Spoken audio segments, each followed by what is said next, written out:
পাঁচ মেয়ের বিধবা মা অঞ্জলি বিশ্বাস এতদিন টেরই পাননি যে তার চতুর্থ কন্যার জামাই বহু আগেই গোপনে কাগজে কলমে নিজেকে তার ছেলে বানিয়ে ভোটার তালিকায় নাম তুলেছে। এসআইআর ফর্ম হাতে আসার পরেই ফাঁস হয় এই প্রতারণা। এই খবরের শোরগোল পড়ে চোপড়ার কুমারটোলা গ্রামে। তারপরেই বুধবার বিডিওর দপ্তরে হাজির হয়ে অভিযোগ জানান অঞ্জলি দেবী। তার বক্তব্য, সম্পত্তির লোভেই এমন জালিয়াতি করেছে জামাই। এই নিয়ে এখন তিনি নিজে আতঙ্কিত হয়ে পড়েছেন। আমি জানি না আমার জামাই আমাকে মা বানিয়ে ভোটের ফটো বানাইছে। এখন সমস্যা আছে, অনেক গন্ডগোল ক্যান্সেল করতেছে জমি জায়গা নিয়ে, ওই জন্য আমি ভোটের ফটো ক্যান্সেল করতে চাই ওনার। কতদিন আগে করেছে আপনি কি জানেন? কতদিন আগে করেছে ওইটাও আমি জানি না। কি নাম আপনার জামাইয়ের? অমৃত বিশ্বাস।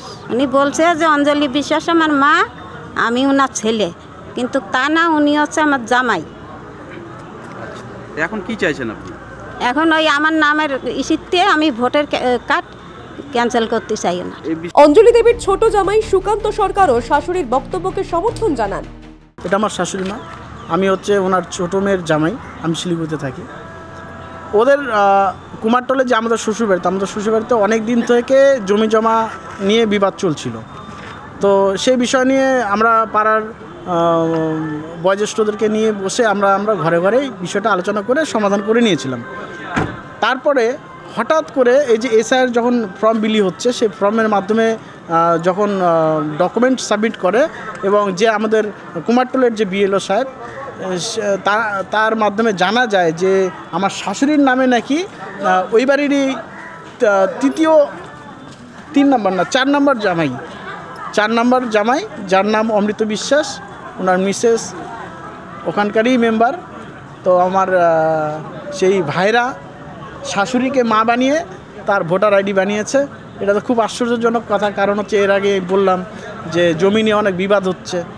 এখন দেখা গেল আমাদের তো কোনো শালা সম্বন্ধী নেই, এখন আমাদেরই ভাইরা ভিতরে কাগজপত্রে ওই শালা হওয়ার চেষ্টা করছে, সম্বন্ধী হওয়ার চেষ্টা করছে। আগামীতে হয়তো বা সেই জমির যে লালসাটা, সেই লালসাটা হয়তো পূর্ণ করার চেষ্টায় আছে। জানা যায় শ্বশুরবাড়ির পাশে শাশুড়ির দেওয়া জমিতে ঘর করে থাকেন বৃদ্ধার চতুর্থ কন্যা ললিতা ও তার স্বামী অমৃত। ললিতা গ্রাম পঞ্চায়েতের সদস্য। বৃহস্পতিবার সাংবাদিকরা সেখানে পৌঁছতেই উত্তেজনা ছড়ায়। আপনি মেম্বার হিসেবে তাহলে কিছু বলে দেন, অনেকজন আছে যে তোমার মেম্বার তো আপনি আমাকে দায়িত্ব দিতেন আগে। ঠিক আছে, না বলেন, আমাকে আগে দায়িত্ব দিতেন, বলতেন আমাকে।